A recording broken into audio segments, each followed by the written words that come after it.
we're entering in for some of us, or some of us are still virtual. I just want to tell you a little bit about myself, and I'm excited to get to know you as well. So I currently am a supervisor of special education in North Brunswick for grades 5 through 8. And I also teach at Rutgers in the Educational Psychology Department as a part-time lecturer.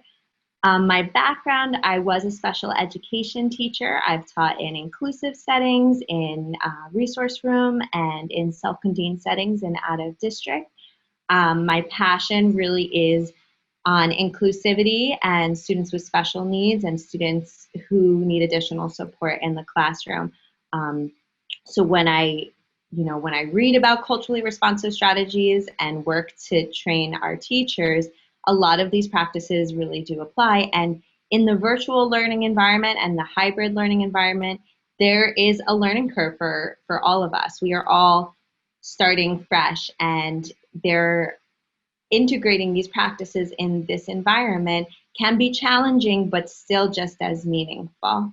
So today, I'm going to talk a little bit about what does it mean when we talk about a culturally responsive classroom environment. We're going to engage in an activity that reflects some of these principles. I'm going to talk a little bit about the brain science and empowering students, and then kind of go through some strategies that could be used in your virtual learning classrooms. Many districts have some sort of hybrid model where there's in-person instruction going on, virtual. Some districts are completely virtual. So a lot of the principles that we talk about, I'll try to give examples of ways that these practices could be applied both in person and virtually, and then we'll have time for a Q&A at the end. So this slide talks about the classroom environment. Cultural responsive theory has to do with the environment and the way that the teacher interacts with the students and how you're creating your classroom. So one of the most important principles is to keep a clear and challenging academic expectations in your environment. Students need to feel challenged. They need to feel that they matter and that the instruction matters. The important part is, while doing this, you want to provide the appropriate supports and scaffolding to support the students. Additionally, we want to have a high level of cultural competence, which means that we have an understanding of our own culture and our own experience, as well as an understanding or a willingness to learn to understand our students' cultures and our students' experiences. And then this kind of lends itself to socio-political consciousness, which is recognizing that we have worldviews as educators, as professionals in the educational field, and that our students may have different worldviews than us, and that we each have different experiences that shape our perspective and the way that we see the world. So keeping that in mind, when we're working with our students, one of the most important, or arguably the most important part of our instruction, whether it's virtual, in person, or a combination of both, is building trusting learning relationships with our students. We've talked a lot with our teachers about how are we pairing with students through this screen, through this platform, and how are we developing those relationships? And some of the strategies that we talk about today can help to build those relationships and to help students become more comfortable in this environment. One of the things we're going to talk about is creating opportunities for student-centered discourse, and creating opportunities and using activities that are a little bit more student-centered than totally teachers-centered. And additionally, in both virtual and in the classroom environments, we want to remember to be responsive to our students and to meet them where they're at academically, socially, emotionally. Teaching Tolerance, I should have actually linked the website here. It's a great website, and they have great resources on this topic as well. So one of the most important things about cultural responsiveness is student experience, and integrating student experiences into instruction where applicable, and just recognizing that the students have different experiences and inquiring and talking with students about their experience, about the way they see the world, and about the way they see topic and content. This will help us help our students to build background knowledge. Knowing where our students are coming from in their interpretation of content in a classroom will help us help them build background knowledge in a specific area that we're teaching, or perhaps we as the educators need to build our background knowledge. When the students connect their background knowledge with the new content, they're able to better understand the new content presented. And with this, we want to simultaneously raise our expectations for our students. I have a couple of quotes here that include: the culturally responsive teaching framework places students' cultural identities at the core of the learning process and utilizes the cultural knowledge, prior experience, frames of reference, and performance styles of diverse students. So we valuing students, where they're coming from, their perspective, their experience, their families, and putting that at the center of how we build our classroom environment and how we structure our lessons is important, because students feel valued, students feel accepted, students are more open-minded, and then you could really start to build those relationships with the students. Connection. So one of the challenges of the virtual environment is how do we build these connections with our students, and then how do we help our students in this format build connection between their culture, their language, and life experience. And then also building connection in the classroom. And additionally, I didn't put it on the slide, but building connections with classmates and peers. And when we're in in-person instruction, a lot of times we use think, pair, share, or we use cooperative learning, or we use projects in small groups where students are interacting face to face. So how do we replicate that in the classroom? And how do we recognize that it's not going to look the same, but how are we structuring our lessons and our group work to help them build connections with each other and with us? An additional part of cultural responsiveness is also integrating cultural references into the classroom. Latson Billings talks a lot about this, and using cultural references in the classrooms helps to empower students and helps them to feel like valued members of the classroom community. And that's at the heart of cultural responsiveness. It's at the heart of inclusion. It's allowing students and staff in a classroom to feel a part of the community and feel valued. And that's kind of what I want to drive home today. It's helping recognize that every student, every staff member has something to contribute to the environment, to the content, to the instruction, and they're valued, and we appreciate what they have to contribute. So with that said, we're going to do an activity, and I want to explain this activity a little bit and why I chose to include it today. So the activity is called The Meaning of My Name.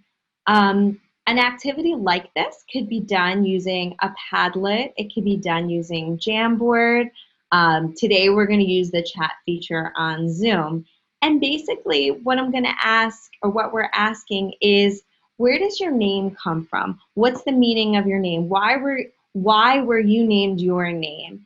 And why is it significant? So asking this, there's two reasons. So this could be used as an icebreaker. I wouldn't use this at the very beginning of a class, but after really getting to know your students a little bit, it also allows students and people to express a little bit about their experience, about their cultural, where their name is coming from.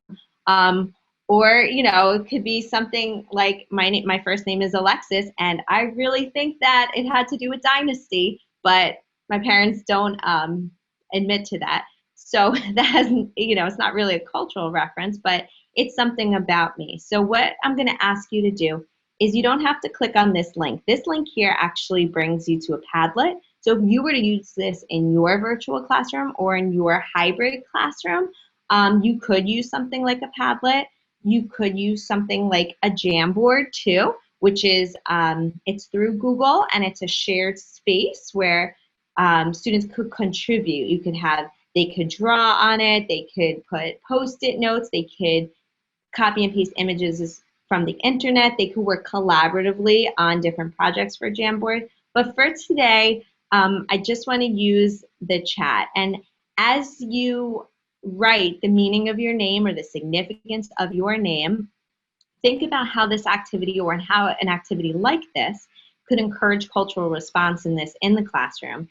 And we will discuss that a little bit, and how something like this could be used to empower and engage our learners. So what I'm going to do is I'm going to minimize the presentation so I could see the chat, and you could begin to write the significance of your name. It could be a phrase in the chat, it could be a sentence, it could be a couple of sentences, and tell us a little bit about yourself. So I'm going to give you about 5 minutes to do that.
I'm enjoying reading through the chat and getting to know you.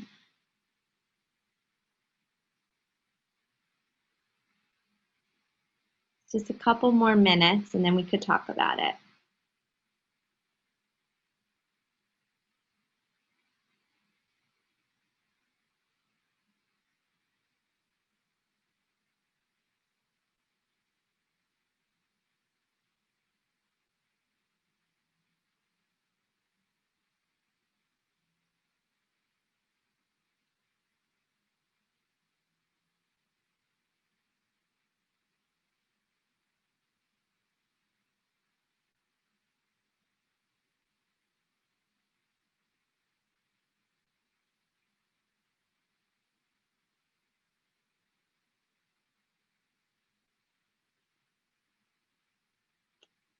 Okay, so let's talk about, first of all, thank you for sharing in the chat. Just this quick activity allowed me to get to know you a little bit, and get to know, a little bit about your culture, your family, some is a little bit about you, and it helps me. It's very interesting, actually. A lot of the different stories I'm seeing here. So think about this activity. And before we open up the discussion, right here is a video from students called My Name, My Identity. And the students talk about where their name comes from or why they were named their name. So I'm going to play this first, and then let's open up for a discussion.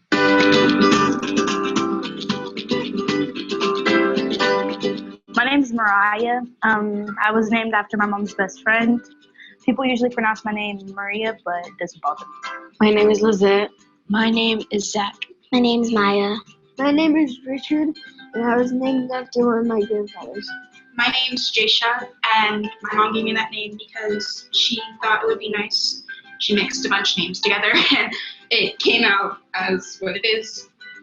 It's kind of annoying when people say it wrong. It's usually Jaysha or Jasha, and it's really irritating. But I mean, other than that, I love my name, so it's perfect. My name is Kamea. My name is Omar. My name is Deshaun. My name is Alan. And my name came from the Bible. My name is Montserrat. My name is Drayden. My name is Mariah. My dad named me after Mariah Carey because he was obsessed with her. And sometimes when I'm spelling out my name or reading it out to like a big crowd, they usually misspell it or missay it as Maria. And it doesn't bother me to where like I go home and I think about it. It's just I would rather be called my name and not have it misspelled or misworded. Yeah. It just gives you a little bit of an idea of how you could integrate an activity like this. But let's talk about it. How does this activity encourage cultural responsiveness in the classroom? Or how would you modify this activity to meet your students' needs? Or how would you present this activity in a different way?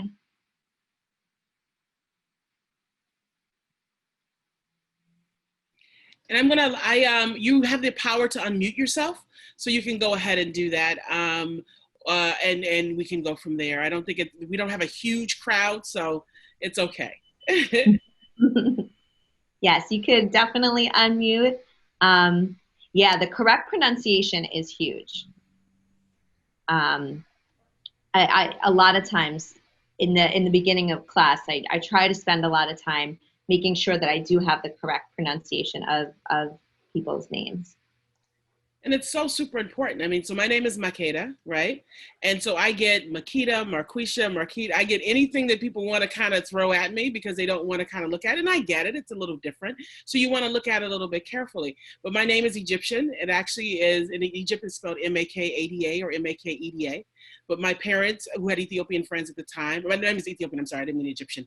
But my friends, my parents who had Ethiopian friends at the time said, you know, this is a wonderful name. Another derivation of it is Saba. My mom and my dad thought the K was a little harsh, so they went with the spelling that's in South Africa and that's in Egypt and that's in the Philippines and in Sicily. So it's a huge historical name, and it's actually the Queen of Sheba's name. But it's not one that's known a whole lot. And so when you have to pronounce it, and when you want to make sure there's a pronunciation there, you have to make sure that you ask the student to tell you what it is. I had a teacher when I moved to Georgia when I was in high school who refused to learn my name and just called me Randall. Not okay, right? And what is it, 30 years later, and I still remember that. I told her that was not okay because I've always been outspoken, but it wasn't something that a child should have to do to an adult, right? So I think those are the types of things that we're talking about, right, Alexis? This idea of it's important because your name, someone put some thought into that. You know, my parents put thought into that. They spoke to friends. They were really like, what do we want to give her that speaks to her? And so those are the types of things that we have to remember when we just either butcher a person's name or just refuse to learn their name. And I know we're not doing that, but I'm just saying those are the things that we want to share when we're talking about this. I see Scott there. I saw he. Hey, everybody. Hey, Dr. Rich. Hey, Dr. Hi, Mr. Pastor. How are you? I am wonderful. And this presentation, I'm just lucky to be part of it. Hello to everyone. But I know we did this. I was part of a PSA Cultural Diversity Committee, and we did this as an icebreaker as well. And for me, my name is Scott, And, I'm named for my father's father who had passed away before I was born. And again, learning about the different perspectives that where the name came from really gave me, even with people I work with daily, gave me some perspective I never had before. Right. And Dr. Weeks, it's sad that, though, to hear even 30 years later, yeah, because what you just said, that name is so important to each and every person, that respect piece. And I get all fired up even hearing that. And what scares me is things like that continue to happen at places all day long. And, but again, I think with us, when we strive to learn that and make that connection, and that's such a small piece, makes such an important impact on the students. And I know for myself, I've always said, even when I was substituting before I was a teacher, the feeling of as a substitute, you get a list, substitute for 5 classes and have 25 names, 125 names. But I always said, even then, please, if I misstate your name, please correct me, because my goal is to have you understand that, we want that relationship built. And that's one thing I would say. Yeah. I'm going to mute myself. I love hearing about this, though. But absolutely. I wasn't sure if I saw who else. I've been watching the chat, and yeah, Tori wrote about history and geography, and so much can be learned too. And I didn't even think about that. Exactly. Lee has her hand up. Lee. I know. I was gonna say I recognize Scott Passner. He was my daughter's teacher many years ago. So it's odd to see you on here. So hello. And I started late, and I apologize. I couldn't get on. That's okay. Keith, you have your hand up. Yeah, I would say educators that do this, it sends an explicit and an implicit message that you are respected as an individual to the student. And that's so important to making those connections. So while you might not do this in the first part of the first days of the school year, doing it relatively early, I think helps you as well to not understand all the individuals sitting in front of you, but to build those respect relationships that you're going to need to discuss content, to discuss life issues, and just to discuss being human beings with all these other human beings that are sitting in front of you. So something like this is very important, and I think it's a very enjoyable way as well to learn about who's sitting with you, and to have respect be pervasive throughout everything you do in the classroom. Definitely. I love how you're recognizing, how you talk about recognizing that there's human beings sitting in front of you. And, I think as educators, when there's so many demands and there's pacing and there's this and there's that, not that we forget we're working with human beings, but taking a step back and making the time to say, okay, yes, I'm working with a human, and I do respect you, and I want to learn about you, and I want to know more about you, and because I want to support you, but because you're a valued member of this community. Yes, Amanda, about preferring a nickname. Yeah. I think I agree with you.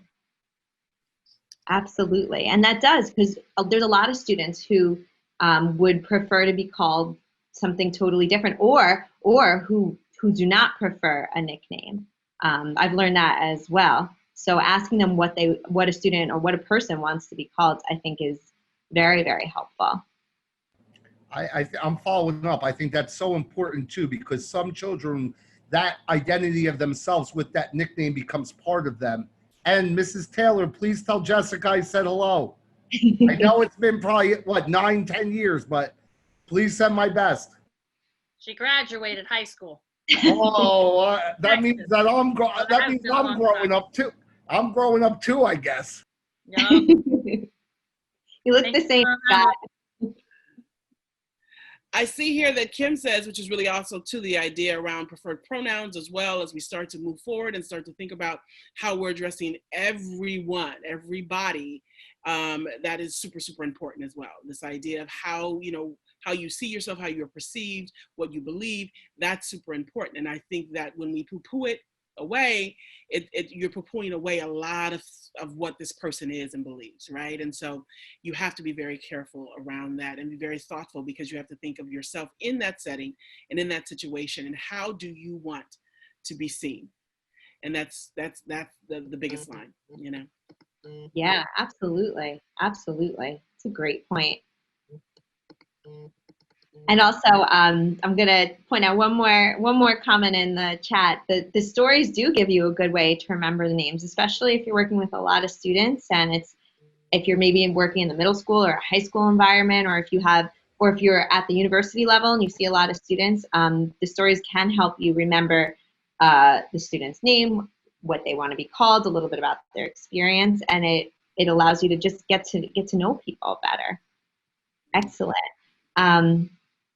And for me, this has always been something that's just very empowering for students and for people, and really just enjoyable to talk about where a name comes from and its significance. So thank you. I thank you so much for your participation in this activity, and I hope you could use some kind of aspect of this activity or the activity itself with your students.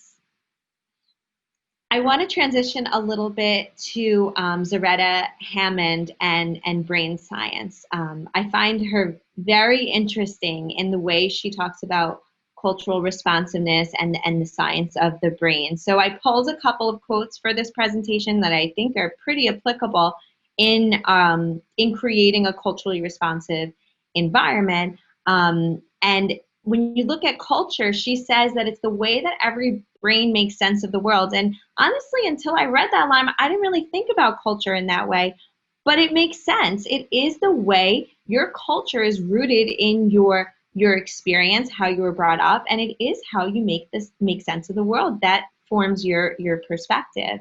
And she talks about students building their brain power to grow the existing knowledge they have. And that roots back to one of the first couple slides that talk about the experience of students and understanding their experience and helping them to grow their knowledge based on their existing knowledge.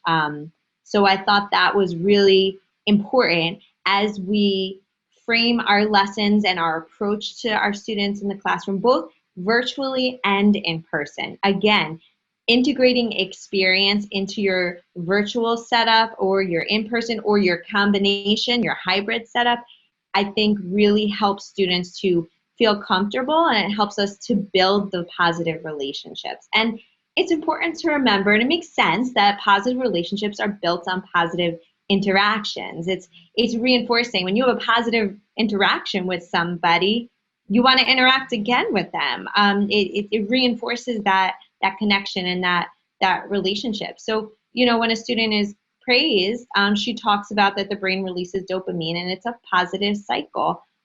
When you talk about praise, it is important to talk about specific praise for students, so that it's not necessarily superficial praise, but based on the work that they're doing. And when people are praised, people respond to praise. When you're praised and you recognize that you're doing a good job, a lot of times you do want to do more. And this builds that motivation. And one of the things that I found in this virtual learning environment is that there's motivators that are in school and there's motivators that are in home.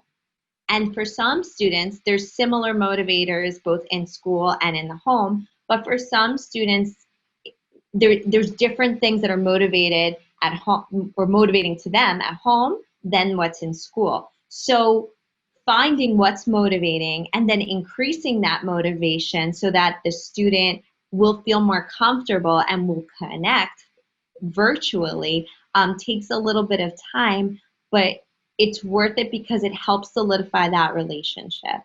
And when students have that relationship with a teacher, they'll spend more time and attention working on a skill. Students respond to teachers that they feel comfortable with and that they like. If a student does not feel comfortable with a teacher, especially in the virtual environment, it's very easy to log off, to turn off your video, to not participate. And in school, there's ways that students, shut down as well.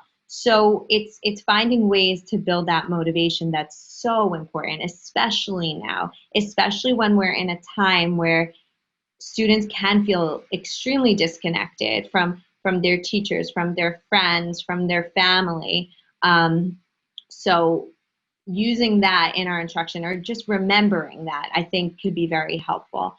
And building trusting relationships or developing trust, and that takes time, of course, and it starts with students feeling that they're a valuable part of the classroom and that the teacher cares about them.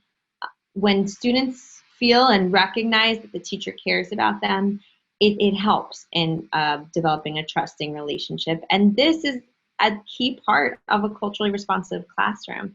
And what trust frees up the brain for higher order activities. When students feel comfortable, when they feel cared for, when they trust the adults that they're working with, when they trust the peers, then they could really focus on the content, the activities, the higher order thinking in the classroom.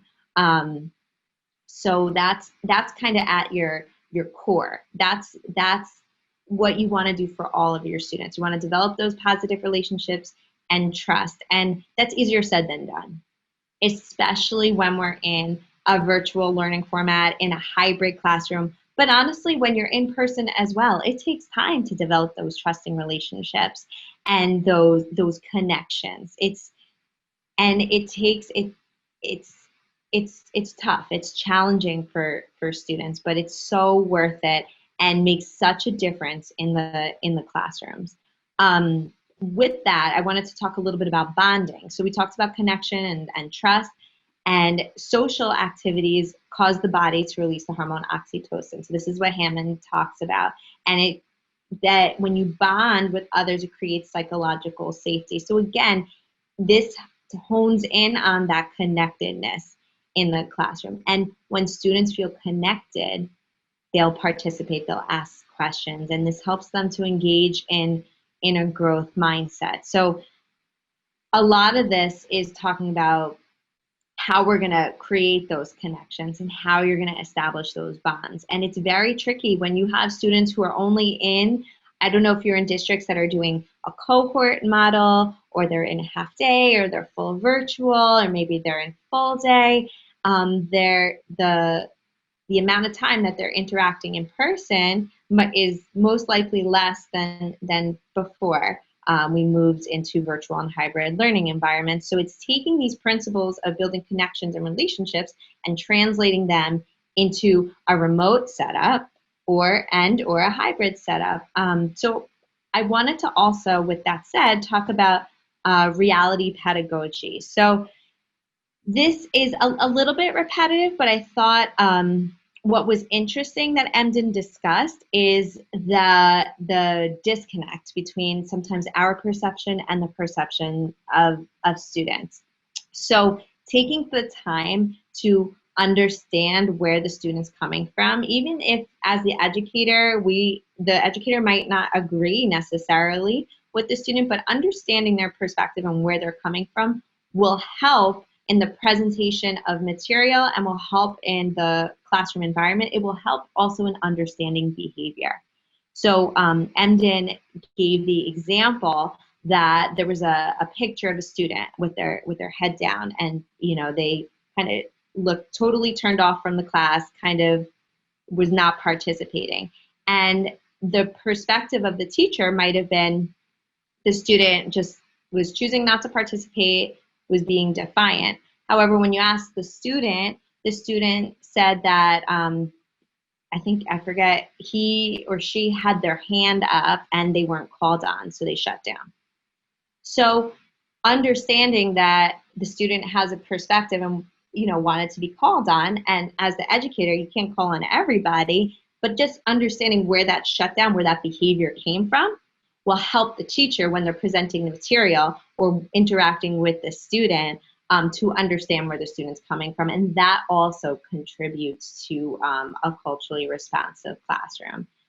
So the next part of the slides gives some general instructional practices that you could integrate into I think both the in-person and the virtual instruction. So using strategies like a think aloud and encouraging reciprocal questioning can help if you're presenting more of a teacher-led lesson, but you want some participation from students.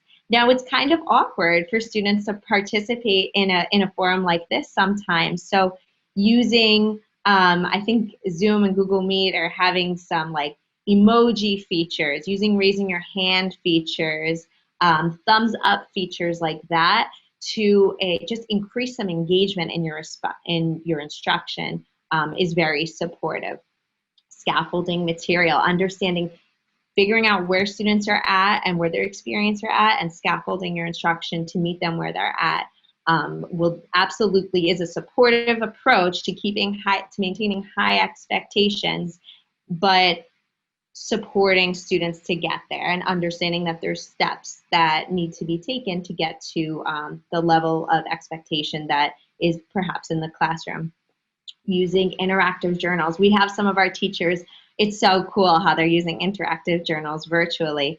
A lot of teachers, when we were in person, used interactive journals as well, and students really liked them. They had different images and organizers, and it was a way for them to engage with materials in a way that was more friendly to maybe their learning styles. If they were more of a visual learner, if they liked certain organizers, and it helped keep the student organized with their material. And again, getting creative about cooperative group work. Zoom has breakout rooms.